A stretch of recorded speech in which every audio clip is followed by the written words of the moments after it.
নমস্কাৰ, মোৰ নাম শ্ৰী মৃদুস্মান নাথ। মই ফুলগুৰি উচ্চ মাধ্যমিক বিদ্যালয়ৰ নৱম শ শাখাৰ ছাত্ৰ। আজি আত্মনিৰ্ভৰশীল ভাৰতৰ ওপৰত এটা ধাৰণা লৈ আহিছোঁ। সেই ধাৰণাটো হৈছে থলুৱা খাদ্যৰ উপযোগিতা আৰু পেকেজিং। ঘৰুৱাভাৱে উপলব্ধ আৰু কম খৰচী হিচাপে আমাৰ কলগছৰ কলপাতত খাদ্যবস্তুটো মেৰিয়াব পাৰি। থলুৱা খাদ্য ক্ৰমান্বয়ে হোৱা বিলুপ্তি, প্লাষ্টিক আৰু নাইবা ধাতুৰ আৱৰণে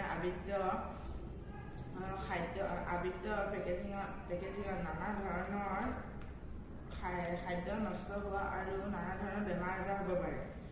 সজীৱ আৰু সতেজ খাদ্য থবলৈ হ'লে এনে ঘৰতে প্ৰস্তুত কৰি কলপাতেৰে কাঁহী, প্লেট, বাতি, গ্লাছ আৰু ঘৰতে থলুৱা খাদ্যৰ পেকেজিং কৰিব পাৰি। আৰু এনেদৰে কলপাতত থকা ঔষধি গুণবোৰ আমাৰ শৰীৰত যায় আৰু শৰীৰত গ'লে আমাৰ শৰীৰৰ বাবে উপযোগী। আমি প্লাষ্টিকৰ পাত্ৰত নথৈ এনেকৈ যদি থলুৱা খাদ্য থ'ব পাৰোঁ, আমাৰ বাবে বহুত উপযোগী। সেইবাবে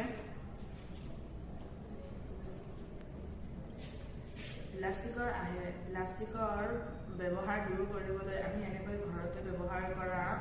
ঘৰতে কম খৰচী কলপাত ব্যৱহাৰ কৰি খাদ্য পেকেজিং আৰু থালি প্ৰস্তুত কৰিব পাৰোঁ, যাৰ ফলত আমাৰ আত্মনিৰ্ভৰশীল ভাৰত এখন গঢ়ি উঠে।